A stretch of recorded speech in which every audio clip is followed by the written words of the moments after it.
Hello, college football fans. Welcome to episode 201 of College Football Throwdown. I'm your co-host, Alex Schmitz, and today I'm joined, as always, by my dad, Peter Schmitz. Hello, Husker fans and college football fans. Yes. As you can clearly see here, we are in person once again and doing another video episode since we are in such a nice studio space here, as you can see, which is actually Dad's friend here in Michigan. We thought we would take advantage of this opportunity to do another video podcast for you. We're still deciding whether we'll be doing more video podcasts in the future or more traditional audio segments when we're doing our from home setups. But we're going to try to be more active with that sort of thing. We'll be posting on our new YouTube page, College Football Throwdown. You can also reach us at collegefootballthrowdown@gmail.com, our new email address. So Dad doesn't get, more spam into his work email. There you go. There we go. But yes, for those who may be listening to us for the first time, we're a father-son duo here to talk about college football by college football fans for college football fans. And we're here to talk about our favorite team, the Nebraska Cornhuskers, as you can clearly see.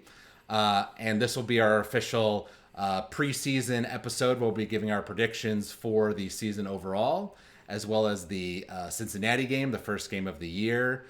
We haven't done a podcast since June, so we also have some general news to catch up on in the Nebraska world and the college football world at large. So a lot to get to today. Lots to get to. Let's get to it, man. Well, as we do, we got to stick with our tradition, open up a cold beverage. Those who watched the 200th episode will recognize this Labatt Blue that I've got here with me. And I'm going with the Kilt Lifter, my favorite beer from the what is it? The State of the Sun, Arizona, from Four Peaks Brewing Company in Tempe, Arizona. So here's to another great podcast. Cheers. All right. Cheers. All right. There we go. Lovely. Mm-hmm. All righty. So we're going to kick things off with the Nebraska side of things, as we usually do. And we want to talk about some of the recruiting news that's happened since we last did a podcast, since there has been quite a bit on that front. I believe on the previous podcast, you specifically mentioned how our 2026 class was looking a bit disappointing, but the 27 class was looking better.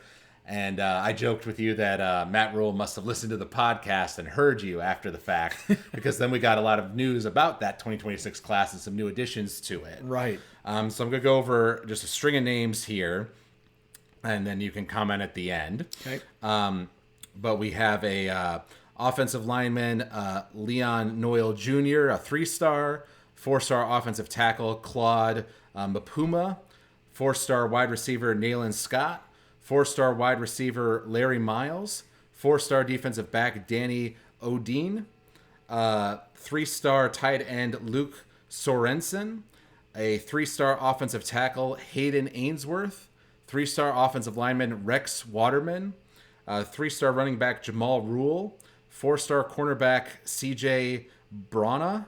That was the 4-star cornerback, CJ Brana decommits. So right. That was a decommitment. The rest were commitments. Oh, yep. We also now have, for the 2025 season, we have our Australian punter, Archie Wilson, that our special teams coach was looking for. And finally, for the 2027 class, just recently, we got a 5-star safety commit, Torrey Pittman III from Omaha, Nebraska. All right. Yep. So overall, I think we're going to have a smaller class here in 26, and we got some good commits there for sure that kind of brought us back up into the range that we typically have been in, if you will, comparatively speaking. Not going to be a great class, probably a little lower on the ranking scale because it's going to be a smaller class. And with the advent of NIL and the portal and everything, you really don't want to just look at the ranking of your incoming freshmen. You got to look at the whole picture, and that doesn't really come to fruition until quite a bit later, right? So, yeah. But it looks like we've got the makings of the beginnings of a great 2027 class, and so if we can have some success this season that sustains that momentum and keeps them committed and interested in being a part of our program, we could potentially really be building on something. So that's some positive outlook for the future of the Nebraska Cornhuskers. That's right. And I know there was some concern, especially from the Nebraska media, as they are wont to do, about Matt Rule not going as aggressively again for some of these homegrown Nebraska players. So the fact that they got this very well-regarded 5-star from Omaha is a good sign, I think, for those people. Yes, absolutely. And we haven't had great success in Omaha, ironically, even though that's, the biggest city in the state and where we would have the most athletes. Many of the Omaha kids have chosen to go away from Nebraska, and so to get somebody who commits to us is a indication of some turn of events, some positive momentum maybe that's starting to happen in that metropolitan area. Yes. And of course, we've had fall camp going on this past month. Yeah. And one of the stories that has come out from that fall camp is the aforementioned Archie Wilson. I believe we mentioned on a previous podcast how we changed our special teams coach, and we had a well-regarded, more traditional punter already recruited that the previous special teams coach had gone after. But right. Our new guy specifically wanted an Australian-style kicker, punter. And to the point that we were willing to basically let go of this other kid that we had committed to because of this kind of change in vision, which we said was a gamble. But this new kid, Archie Wilson's come in, has really wowed the coaches. We've heard a lot of good things from them about his work ethic, and then also just his general punting. We've seen some videos in practice of him hitting like a 60-yard punt. So he clearly has a good leg, and he can do it in multiple different ways. He can do it while moving, which is something that our special teams coach wanted. He got some national attention because he got teary-eyed on a press conference about how much he misses home because he's, left Australia specifically for this opportunity in Nebraska. So it clearly means a lot to him. Right. So he's going to be an area I'm going to definitely be watching for in that Cincinnati game. Absolutely. Yeah, you never know how he's going to respond when the game actually is real. But he's got a skill set that our new special teams coordinator was, committed to accomplishing, and his skill set appears to be elite. And so the question is, can he do it when the lights are on and the guys are coming at him at 100 miles an hour? Can he still handle it? And the hope, of course, is that he will, and he'll do very well with it.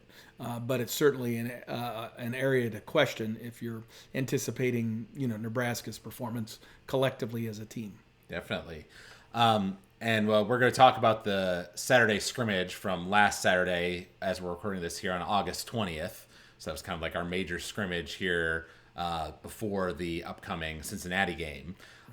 But before we get to that, what other standout players have you kind of heard about from the coverage that you've been seeing? Well, I think there's been a lot of conversation in fall camp about the emergence of our depth on the offensive line. We've got a lot of guys who've played a lot of football, right? Have started a lot of games, but they've also been injury prone. They've had a history of having injuries, and they've never been able to sustain, remaining healthy through, a season or even multiple games. So the question is, can they do that this year? And maybe they can, because the workload is going to be able to be distributed right. A little bit more, right?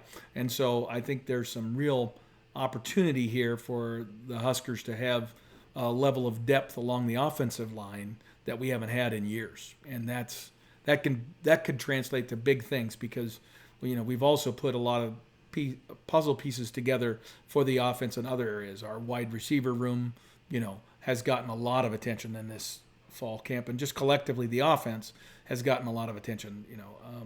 Dylan has performed well and has remained healthy. The wide receiver group it appears to be clearly an upgrade from what we had last year, and as a result, there's great optimism about what our offense can do. But anytime the offense does really well like that in a fall camp, you have to ask the question: is it because our defense isn't very good? Right. Especially since typically defense is ahead of offenses early, right? So because there's so many timing elements to putting together the offense. Right. So I'm quite curious to see, and when you're going against your own teammates, it's always a little bit odd and different. And until we get that first game under our belts and see what we're able to do, I'm TBD. TBD. There we go.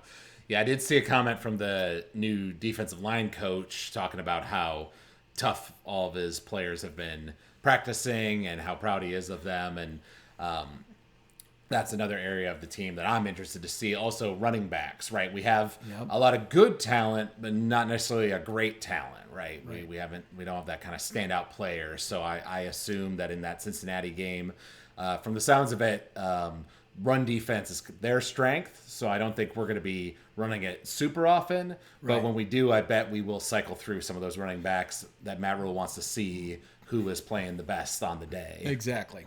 Yeah.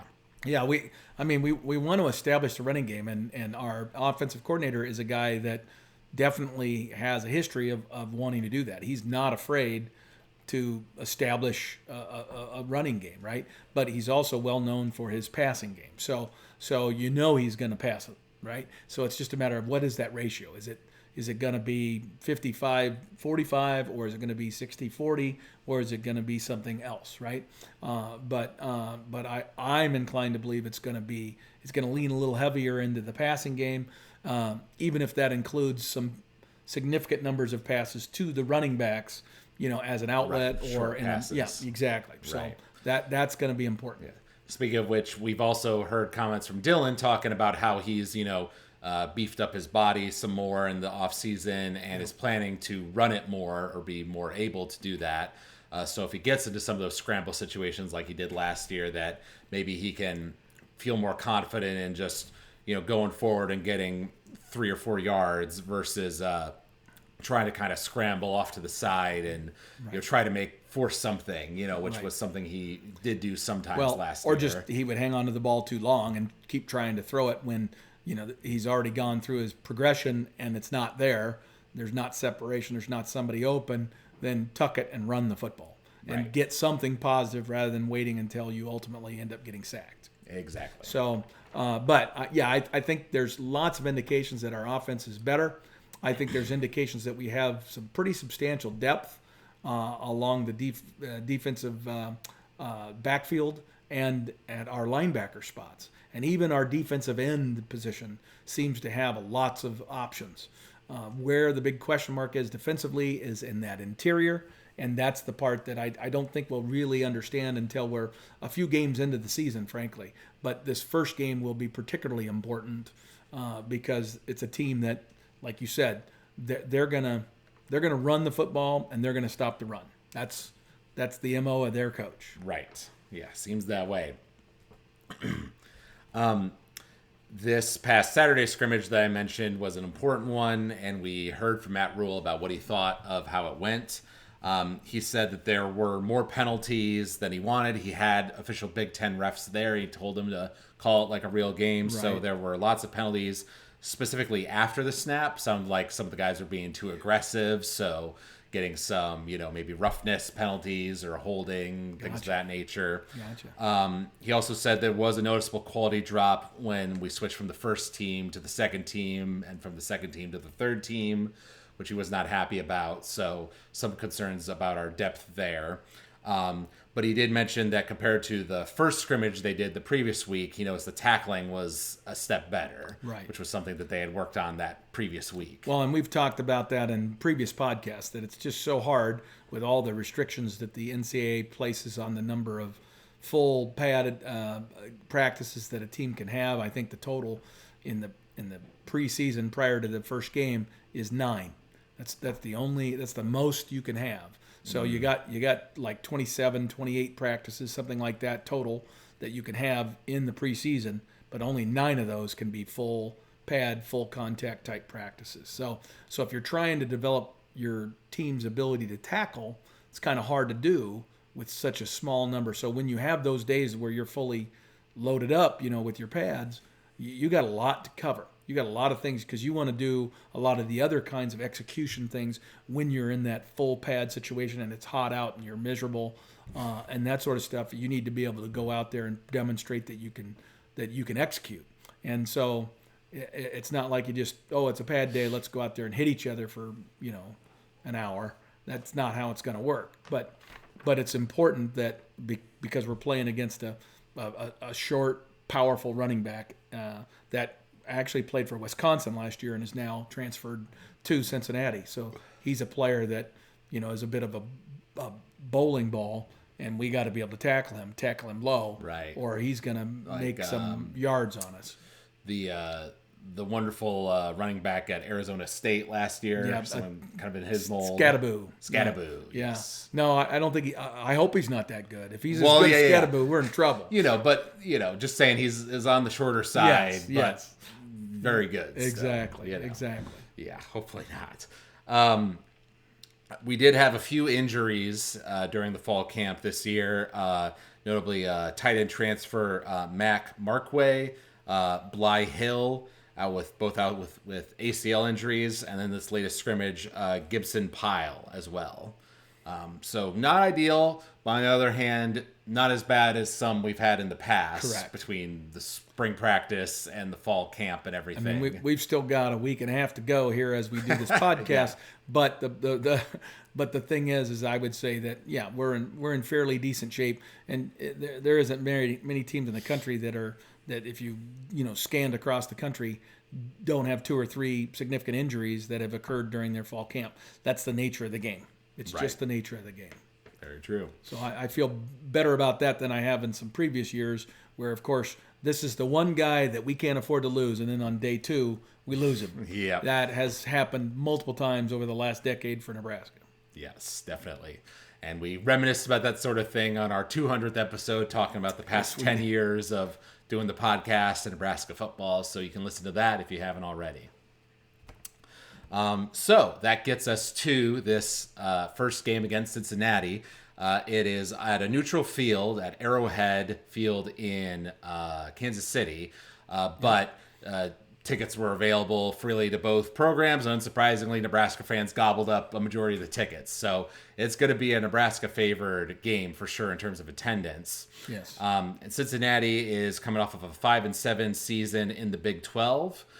Interestingly, they had a good start to their season and then lost their last 5 games all in a row. Right. So we heard one video from some Cincinnati fans basically saying that they thought this was a must-win game for their coach, to start off on a good foot, to beat a beatable team in Nebraska, right? Even though we have more talent, we have shown ourselves to be very susceptible to losing to teams worse than us in the past. So I feel like he feels like this is a opportunity for them to start off their season on a good foot. Exactly. Well, we're not a team that has demonstrated the ability to lock it in and just crush people, right? So we are a team that makes enough mistakes that it's inherent that we're going to leave the door open for somebody. And you and I have talked many times, Alex, over the years about my personal rule about how many points ahead you need to be before you can be comfortable, and that's where that kind of comes from. As the game goes on,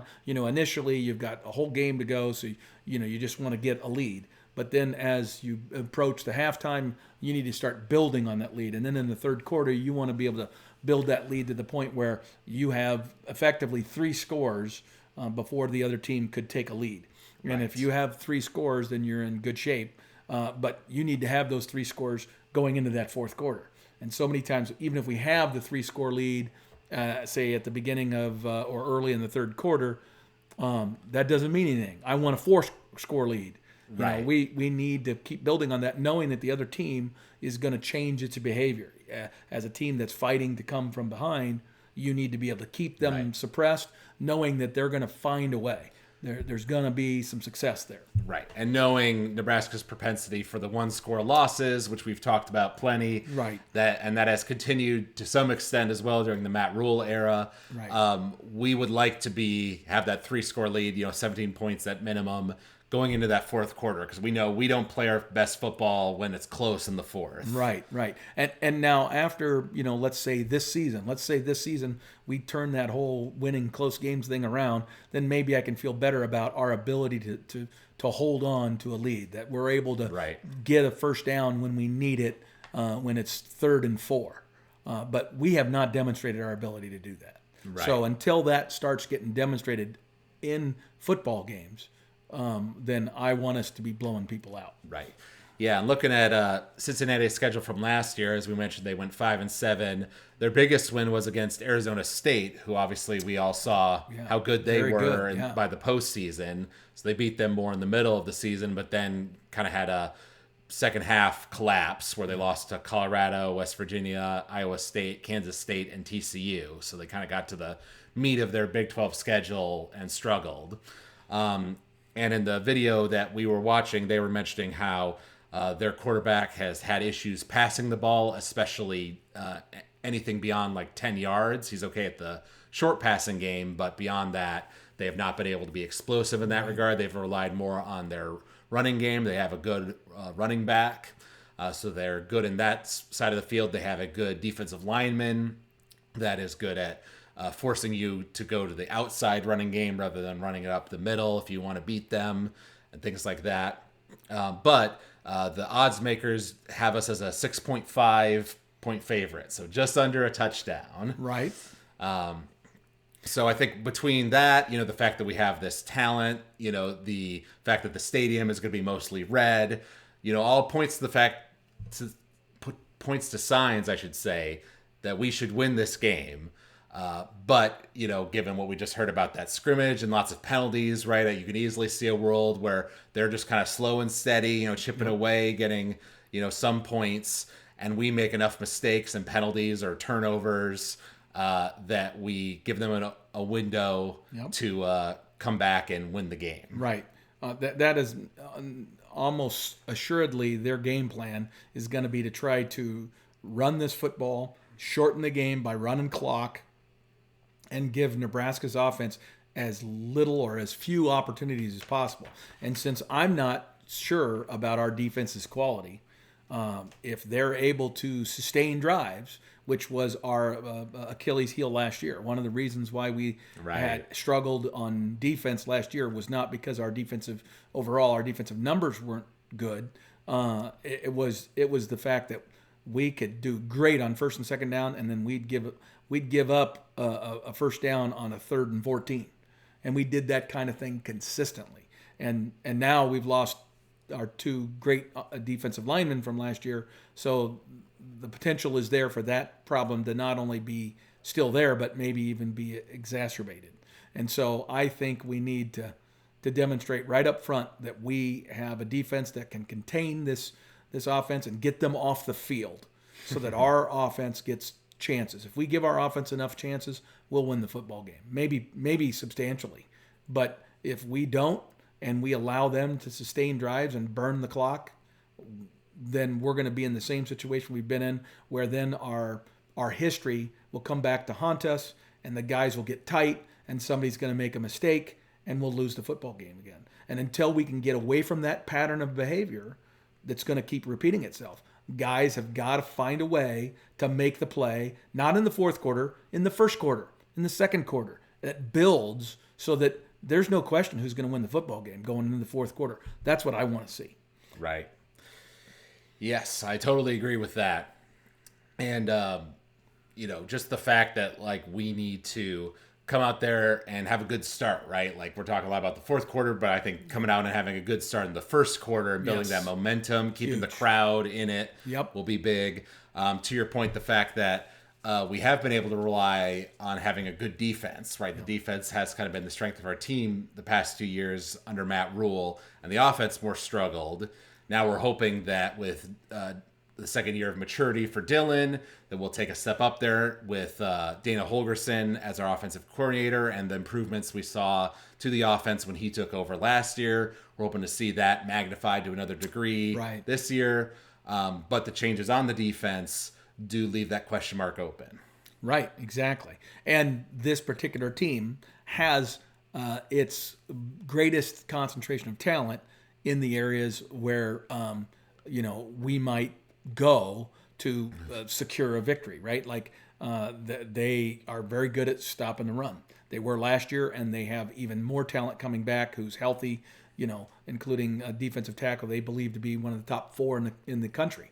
And so if they're able to lock us in and not allow us to convert third downs from 3rd and 2 and 3rd and 3 and 3rd and 4 into first downs running the football, then that changes the dynamic of the whole game plan, what we can and can't do. But establishing that running is going to be super critical to us. And then similarly, they're going to pound the rock. And can we stop them? When it's 3rd and 4, do they get the first down? Or 3rd and 7, do they get the first down? We need to be able to stop them on 3rd downs and make them punt. Yes, definitely. So now we get to our predictions here for the game. Okay. I'll go ahead and go first. I'm going to predict a Nebraska W. I think there will be some sloppiness, as you would expect for any team. In the first game, there's always going to be some level of mistakes. And we're coming off of, some positive momentum off of winning our bowl game previously last year and finally getting that winning season. I think that was a good step forward for the mentality of our team. And the improvements Matt Rule has made, in the past at Temple and at Baylor. The third year was always the year where he took a big step forward, and those teams had very good records. So we're hoping to see something like that for Nebraska. So I'm going to predict that we win, but it's not going to be a blowout. Let's say it is something like... what do you think? I think I'll go... Sure. Let's say 31 Nebraska, 21 Cincinnati. I went with my gut there. There you go. Well, my score is going to be similar to that, just slightly lower. I think that Cincinnati is going to have a degree of success with the game plan that we just talked about. I just described. They're going to run the football with a level of success. They're going to convert third downs, and they're going to shorten the game. And as such, even though our offense might have some success, they're just not going to have very many opportunities. And so we're not going to be able to build the points the way we would like to. So I'm going to say 27-17. So also a 10-point victory for the Cornhuskers, but one in which, unlike what I want, it's going to be in question all the way through the fourth quarter. It's going to be a nail-biter. Now, what I hope for is that Nebraska comes out, establishes their superiority offensively right away, scores on the first couple of possessions, maybe first 3 possessions, and makes this thing a blowout going away. That's what I would love to see. Then if they score 17 or 21 points, and it would kind of pull them out of their game plan if we got up 3 scores. Now they can't take the patience to just grind and shorten the game. Now they have to try to open it up, and that leads to them maybe making some more uncharacteristic mistakes, where that quarterback who maybe doesn't have great strength as a deep thrower is being forced to throw some passes that he's not as comfortable with, and that leads to an interception or something, and then the ball snowballs. Yes, right? That's what I want. But what I think I'm going to see is a continuation of what we've been seeing, where Nebraska makes enough mistakes and we end up in a battle, but we do ultimately win it 27-17. I was considering lowering my score as well, so I think 27-17 might be more accurate in terms of the points scored, but we'll see. There you go. And interestingly, I just looked this up, so that game is a Thursday game. Yes, Thursday. The Thursday 28th. At 8 o'clock Central Time. Right, night game. Night game. So, yeah, it'll be fun in that stadium, Oh, I'm my sure. gosh. That place is going to be rocking. Yeah. And Kansas City Royals are having Nebraska night like the next day or something, so that Nebraska fans can combine going down for the football game and enjoy a Nebraska-themed, they'll get Nebraska bobblehead or baseball or something from the Royals. So they're gonna pack their stadium with Huskers. Baseball's all into the gimmicks to get people to come. Absolutely. But what I was curious about, because the following week we play against Akron, which is on a Saturday, so we're back on our normal schedule. Right. But Akron also plays on a Thursday. They play against Wyoming for their first game. Okay. So there's no real advantage there in terms of us, having more days, a few more days to prep. Right. They'll have the same. Right. But now, we're kind of talking about the season as a whole and giving our initial predictions as we are wont to do. Okay, let's do it. And so, I feel like that Akron game, we should be able to beat them. They're a lower level opponent. So that should be one of the easier W's on our schedule.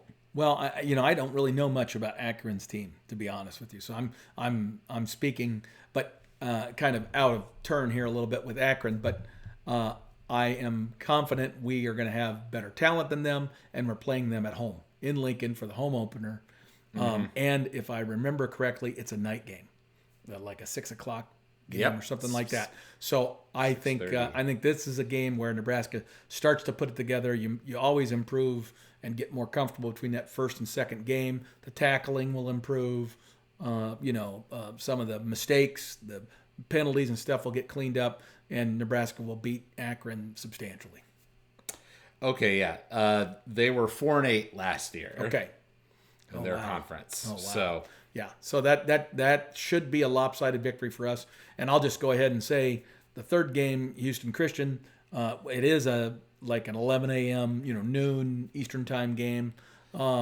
So that's another one where we should win comfortably. I mean, Houston Christian is a team where we should be way better than. It's another home game for us, and I think we win that one going away as well. Right.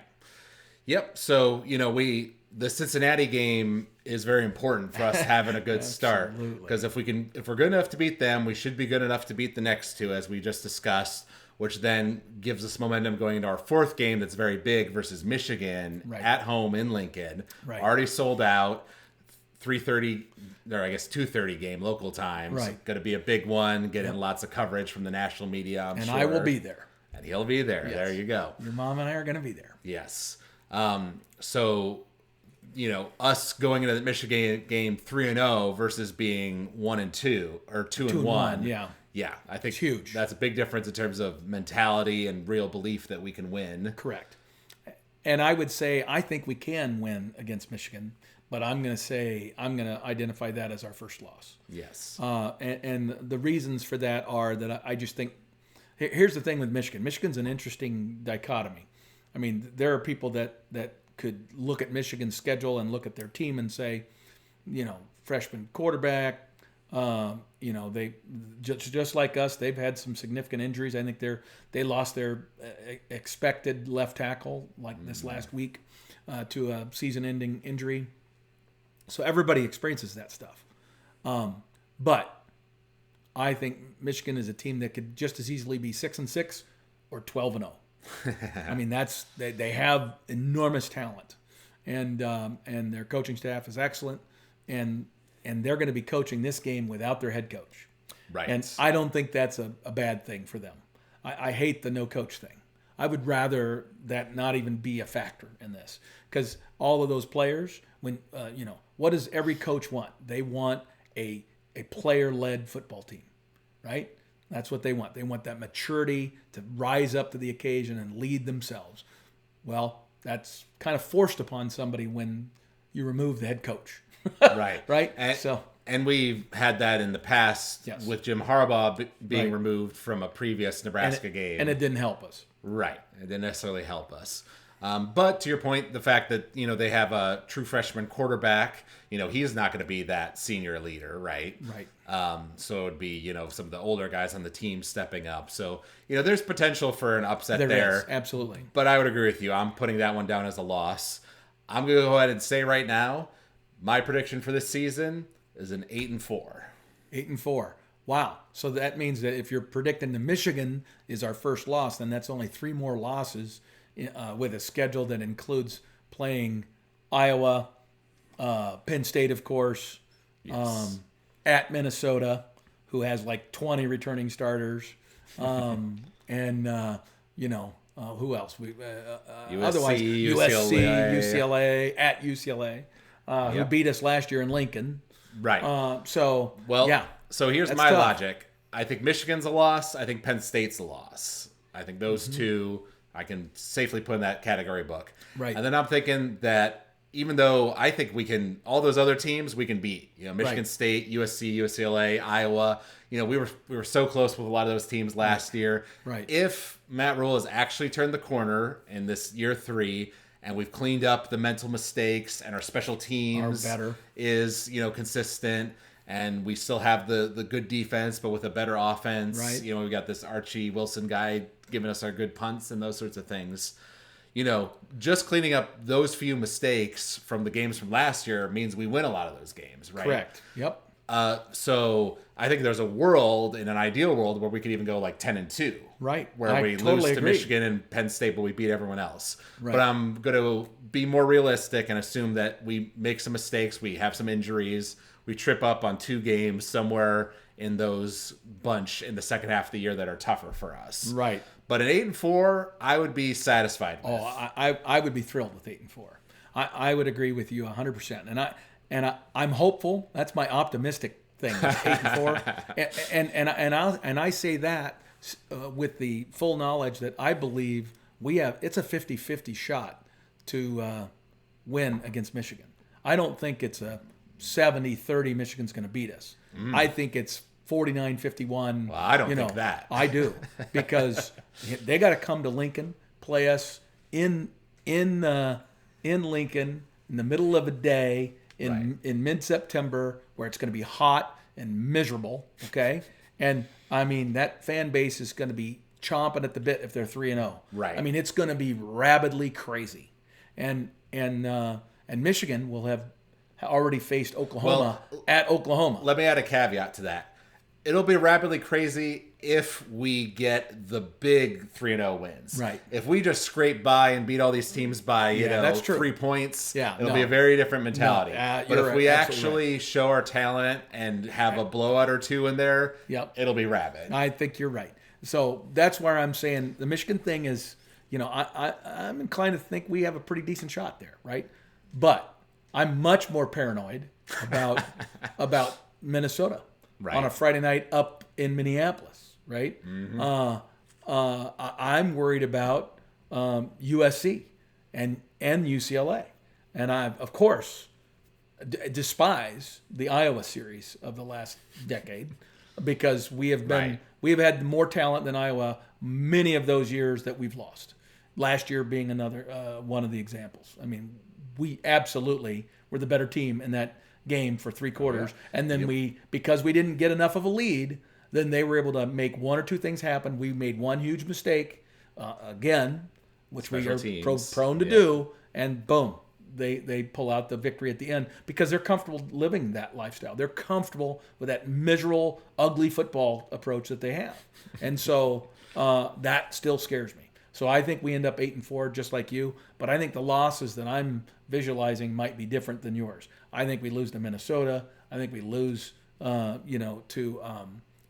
USC. I'd like to think we beat UCLA, even though it's out there, because I think that'll be a 50-50 audience. I think there'll be probably as many Husker fans in the Rose Bowl as there are UCLA fans, unless UCLA has an unusually successful season that is unexpected. Now, you said earlier that 8-4 was your optimistic prediction. That's my optimistic, yeah. So I'm going to go with that. All right. I'm going with 8-4. I'm going with 8-4. Well, we agree because we are. We're in agreement. I think how we get there maybe is a little bit different, but and it hinges massively on game 1 against Cincinnati, which we just predicted, and the Michigan game. Right. Those are two but let's say, huge football games. Let's say that you're right and we beat Michigan. Yeah. In the 50-50 matchup. We have a bye week. We go into Michigan State, play them at home. That's a win. We should be able to beat them. Then we play against Maryland. That's a win. We should beat. So then we'd be going to that Minnesota game. Right, 6-0. 6-0. Yeah. Admittedly, tough crowd to play at, and a team that has beaten us a lot in the past. Friday night. Right. But we would have so much momentum behind us at that point. So then we win that one. Then we play Northwestern, which is a potential win. So all of a sudden now we're 8-0. Going into Holy USC. cow!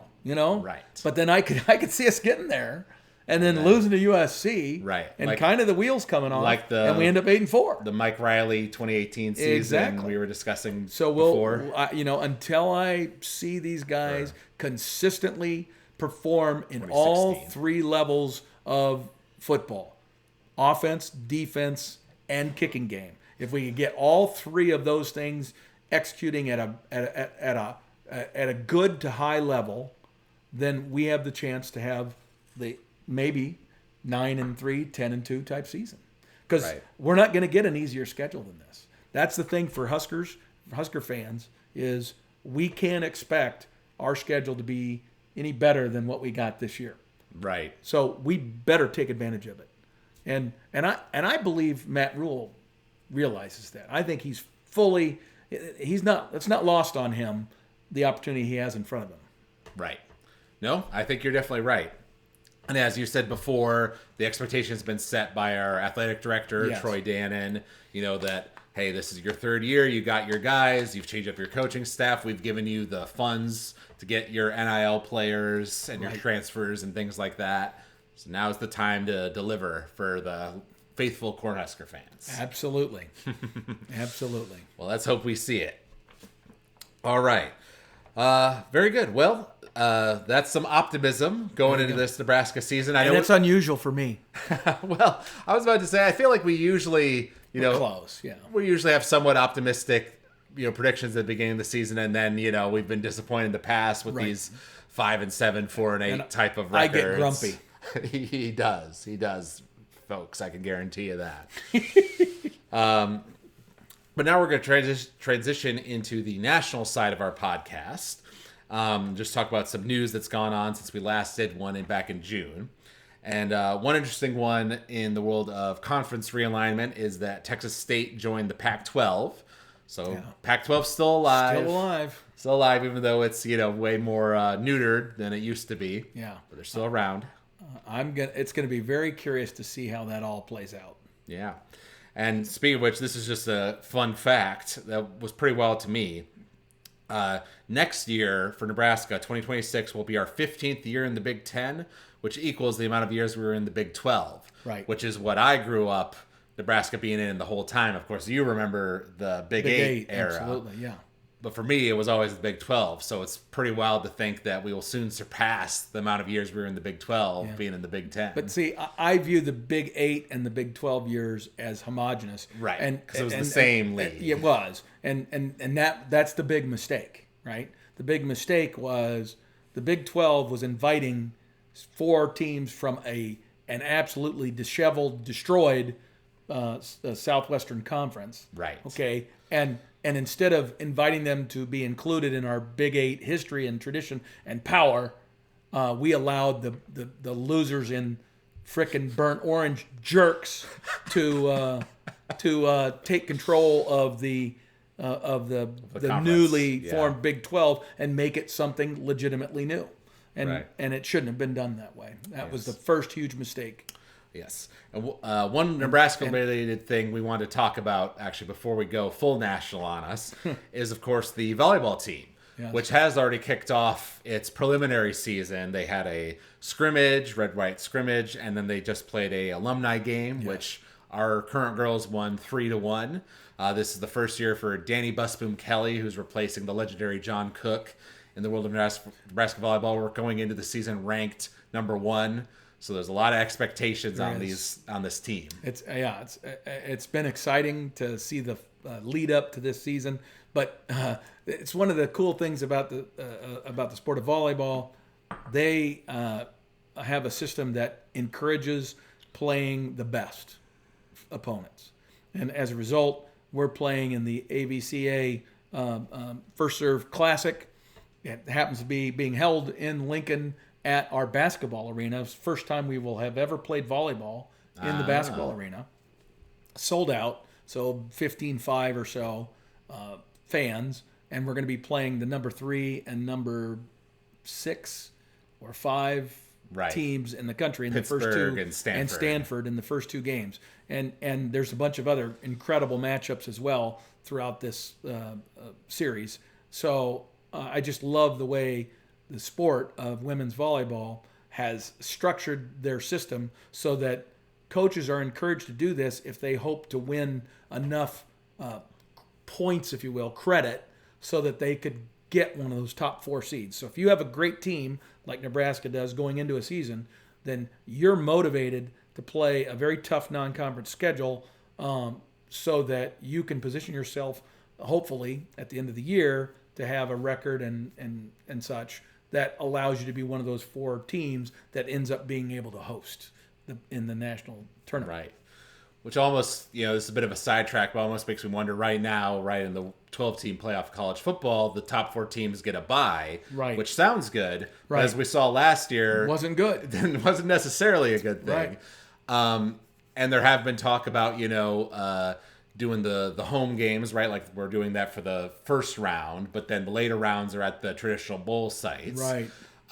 Versus in the volleyball tournament, you get more home games if you're the higher seed. Exactly. So would that almost incentivize, the college football schools to schedule the tougher opponents to get the higher ranking, not necessarily for the bye, but for more home games in the postseason? Absolutely. Well, and that's where the whole, guaranteed for each conference thing that is the debate between the SEC and the Big Ten, and that's a whole nother conversation, which we will have in a future podcast. But yes, that would do the same thing. It would drive people, because now you can afford to lose a game. As long as you're in the Big Ten in that scenario, as long as you were in the top 6 or 7 teams in the Big Ten at the end of the year, you would be in a position to win yourself into the tournament and play for a national title. Right. So your willingness to play a tough non-conference opponent or 2 would greatly increase if you only had to achieve that within your conference. Well, this does transition us nicely back to the national world of college football, because just today it was announced that the College Football Playoff Committee that decides on the rankings is adding a new computer record strength metric. So this is a computer, metric that basically incentivizes you for playing against tough opponents, rewards those wins more, and penalizes you less if you lost to a highly ranked opponent. There's a half a dozen companies or formulas that have been created and have been used and available literally for the last decade. And none of them have captured the essence of what real strength of opponent is. Right. Because the problem with the sport of college football is there's 130 some teams, and it's tough. It's tough to differentiate leagues, and every win is not an equal win. And to deal with that as a college football structure is a very difficult thing to do. So if you're going to be making decisions based on who deserves to be in there more, rather than it being based on did you win the conference or did you win some kind of play-in game where there's an actual on-the-field measurement, that's really difficult to do. And so I am suspicious of anything like that. Right. It's what I hope to get away from. Yeah.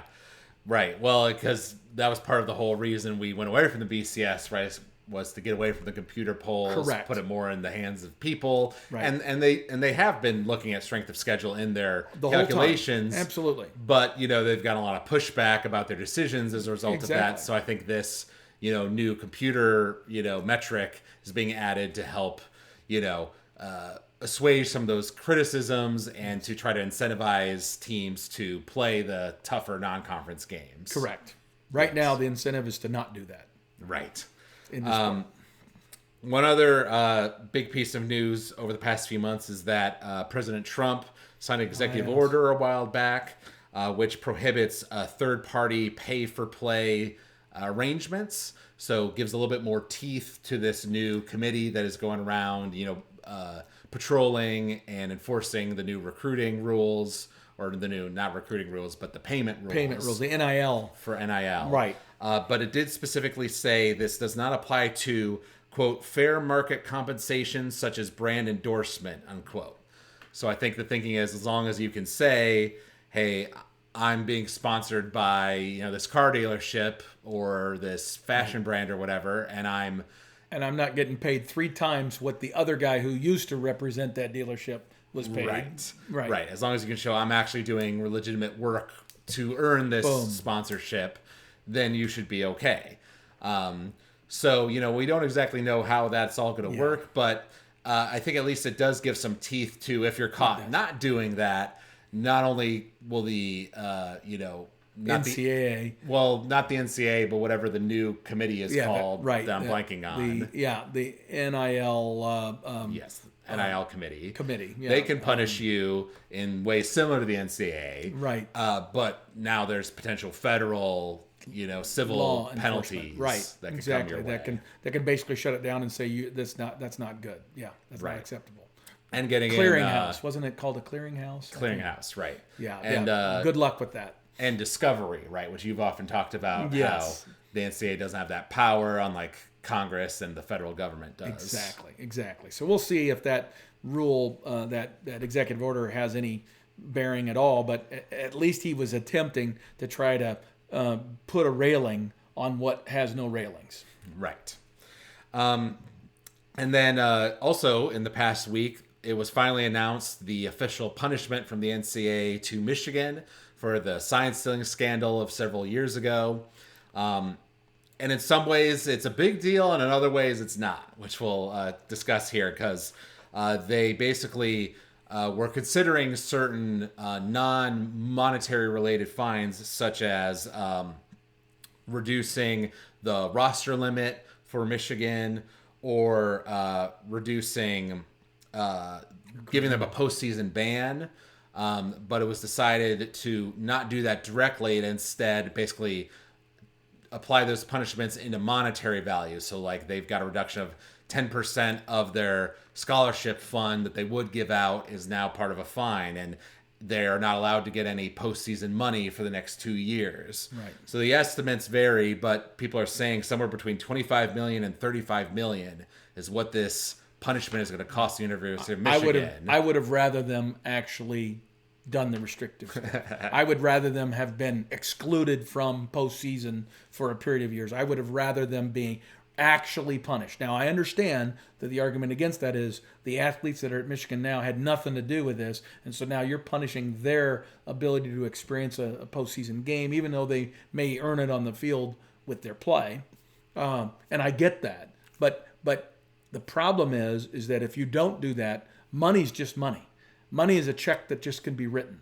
And no matter what the number, whether it's 20 million or 25 or whatever, they can go out to their very broad array of millionaires and billionaires, and they can find a way to put some money together to soften the blow of that. Now, that's not to say it's not going to hurt them, because it might slow down their ability to upgrade their facility or upgrade the amount of money they have in NIL or whatever, right? So there's going to be an impact, but it's not nearly as long lasting as if they had 3 years where players opted not to go to Michigan, or the top players were less inclined to go to Michigan because they knew that if they went there the next 3 years, they wouldn't be able to play in a bowl game.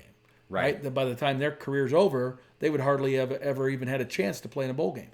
That's the kind of stuff that can actually hurt a program and cause them to have 2 or 3 bad years that can then lead to 5 or 10 bad years, right? I prefer that level of punishment for somebody who's broken the rules. Right. They, to your point... Sorry, Michigan fans. That's the way I feel. Sorry, Brian. The NCAA did say, to your point, that was the reason they didn't go with the postseason ban, was because of the current players. Their bit about the roster limit was more so that because it has now been changed from a scholarship limit to a roster limit. Right. The NCAA basically said they have not yet worked out if roster limit reductions will be part of a new punishment structure in this new setup. Yeah. It hasn't been voted on by the full committee yet or whatever. What would have also been a better punishment would have been to actually vacate wins. Right. Because the reality is what they did broke rules, clear, defined rules, NCAA rules in the rule book. And, right. And they're ignoring it and using Yeah, but Johnny does it too.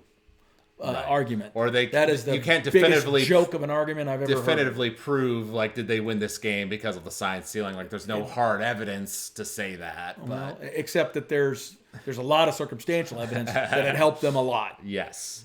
But yeah, I would be a little critical of them in that, like, why haven't you figured out this roster limit thing? Right. Like, it's not that hard of a thing to figure out. And you've been talking about the roster limit for a year. And you've been working on this Connor Stallion investigation for 2 years. 3 years, yeah. 3 years, yeah. Yeah. So, in that time period, surely you could have sorted out what the roster situation would be and then included that in the punishment. The bottom line is, I view this as a slap on the wrist. It's just money.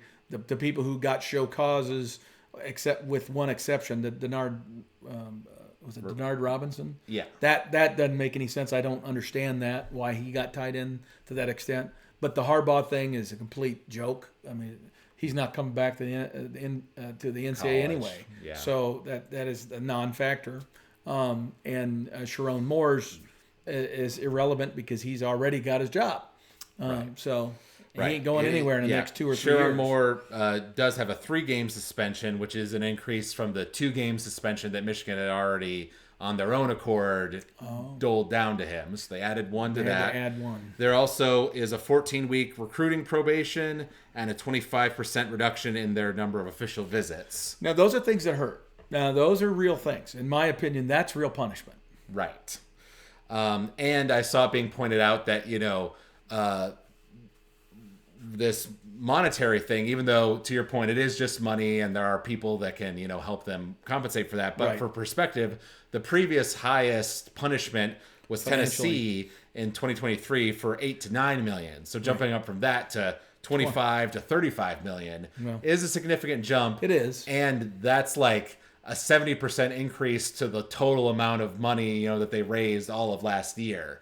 So to go to your boosters and say, okay, we still need your money for our buildings NIL. And for NIL, and we need an extra, to double your contribution because we need to pay off this fine too. Not necessarily all the alumni are going to be okay with that. No, I get it. But at the end of the day, it might take a few years, but they'll overcome that. Right. They'll pay the fine, but they've obviously already appealed, so that fine will be cut in half because the NCAA has no balls. So right. Well, yeah, of course the Michigan fans are saying this is matter. Not fair. They don't agree with that. Yeah. So I know they don't. All right. And then lastly, we'll just talk a bit here about some of the big national games. Actually, the week 0 game coming up this upcoming Saturday is Iowa State versus Kansas State, which is a good game. Home for Kansas State. And a conference game, too. That's Big even 12. bigger. Yep. So that's an exciting one to kind of kick off the season. And then the following week, official week 1, we have Alabama's playing against Florida State at home for Florida State. LSU's playing against Clemson at home for Clemson. And that's a big game. And Notre Dame's playing against Miami at home for Miami. So those are some big games. Yeah. I like those last two. Those are pretty good games. Yes. And of course, the marquee game that we'll be giving a prediction for here is Texas versus OSU. Number 1 Texas versus number 3 Ohio State by the preseason polls is a home game for Ohio State. Obviously, the defending national champions. But Texas is ranked above them, right? We know they have so much talent. They have Arch Manning now as their quarterback. A bunch of returning starters where Ohio State, I think they had 14 players drafted. I mean, they lost the bulk of their talent or their team. Now, they're still very, very talented, and they still probably have the best, most talented player in college football still on the roster, their wide receiver. But who's going to throw the ball to them? And they've got a 5-star that's apparently going to be their starter at quarterback. I think they just announced that. But, he's still starting for the first time. Yep, that's true. But we're going to go ahead and give a prediction for that one. Okay. To your point, it does sound like Texas has more returning starters, but on the other hand, it is going to be first game jitters for everybody, and it is a home game for Ohio State. The Buckeye fans are going to be out in force for that. That's a major game, right, to kick off their year. Yep. So I think it's going to be a close game, but I'm going to give it to Ohio State. You're going to give it to Ohio State. I think so. Wow. I'm going to say 38 OSU, 35 Texas. Woo! That's some scoring. Yeah, that's right. Wow. Okay. I'm going to say Texas is going to win this game. All right. And I'm going to say it's 31-14 Texas. Okay. I think it's going to be a little lower scoring than what you were projecting. And I think Texas has got more talent. Now, at the end of the year, if they had to play again, maybe Ohio State wins it. Right. I just think Ohio State's going to be a very young but talented team, and they're going to go up against a juggernaut in Texas who has a lot more maturity, and they're just not going to be able to hang with it. Right. I will say Vegas is on my side. When I was looking on ESPN, Yeah. I think It's a Ohio home game. State was -2 favorites. Yeah, it's a home game for Ohio State, so that matters a lot. But I just have a feeling that Arch Manning is going to play very well, and their offense is just going to be so good, and Texas' defense was exceptional, and I think they have quite a few returning starters from that defense. So and Ohio State, remember, they lost to Michigan in the last game of last year. Well, regular season. Sure, but then they went on that crazy run. I know, but then a lot of those guys are gone. But my point is that it wasn't like Ohio State was a vintage, dominant national champion last year, right? And then they lost a ton of talent from that kind of up and down team from a year ago that just rose to the occasion at the right time to win the national title. Great for Ohio State, but can they do it again? I think there's a step down. Okay. Well, we'll see. That's right. So Dad's happy. The fall is approaching and the college football season is finally here. Yep. So he gets to enjoy that. You'll be going to several Nebraska games this year. Be going to a couple of them, and maybe even joining you in L.A. Back at your stomping grounds for the UCLA game. So yes, it's always fun to enjoy the ambiance of a college football Saturday. That's right. So we'll be coming to you, weekly here as we get into the meat of the season, with our weekly updates on Nebraska and the natural world of college football. Hopefully our 8-4 prediction turns out to be correct. Right, that would be so great. I don't know what you'll be seeing me smile from ear to ear. There you go. And ending it off with a bowl game win to go to 9 wins. Oh, my God. We're drinking the Kool-Aid on the side here, folks. We are. Well, what can you say? We're fans. Fans short for fanatic, right? That's correct. So what can you do? Well, we hope you out there enjoyed listening to this podcast. You can email us at collegefootballthrowdown@gmail.com. You can also find us if you search for College Football Throwdown on YouTube or Spotify or Apple Podcasts. You can leave us your rating or review there or comment.